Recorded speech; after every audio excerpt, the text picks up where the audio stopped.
Le 10 janvier 2010, Christina Reydi, alors en couple avec Bertrand Cantat, se donne la mort dans leur maison de la région bordelaise.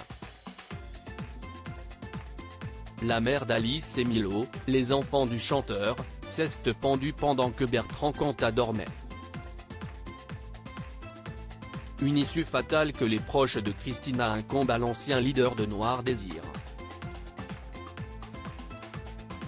Si elle avait publiquement affirmé que Bertrand Cantat n'avait jamais levé la main sur elle pour lui éviter une lourde peine après la mort de Marie Trintignant, en coulisses, la vérité est bien différente.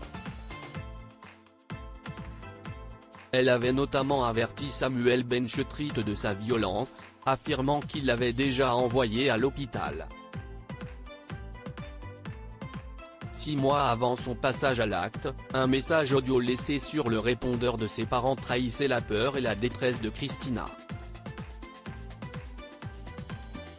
Dans Désir Noir, livre d'Anne-Sophie Jeanne publié le 15 mars aux éditions Flammarion dont Le Point publie les bonnes feuilles, la journaliste revient sur les mots terribles que Christina emploie en évoquant sa relation avec Bertrand Cantat, confirmant les violences physiques dont elle a été victime et qu'elle a pourtant toujours nié. Hier, j'ai failli y laisser une dent. Il m'a balancé mon téléphone, mes lunettes.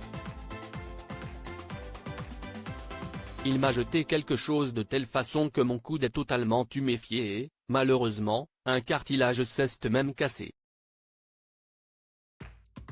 Naturellement, vous pouviez deviner qu'une série d'événements encore plus regrettables que celle de 2003 a eu lieu, car à l'époque, cela ne m'était pas arrivé à moi, tandis que maintenant, cela m'arrive, et déjà à plusieurs reprises j'ai échappé au pire, et puis si est intenable confiait-elle à la boîte vocale, affirmant que les enfants étaient parfois témoins de ces faits terribles. Ils ne peuvent plus, déclarait-elle. Christina Reydi avait même évoqué le fait de déménager dans un autre pays et de disparaître. Bertrand Cantat, des colères monstres avec Christina. Si Christina Reydi n'avait jamais admis publiquement les violences que Bertrand Cantat exerçait sur elle, l'entourage n'était pas dupe. Lorsqu'elle venait au parloir rendre visite à l'artiste condamné après le meurtre de Marie Trintignant, les rendez-vous n'avaient rien de paisible. J'ai assisté, comme les détenus et surveillants, à ces colères monstres au parloir contre sa femme, a indiqué un ancien prisonnier, témoin de leurs échanges. Elle partait en larmes avec les enfants. Il lui donnait des ordres, va m'acheter ceci. Et si elle ne le ramenait pas?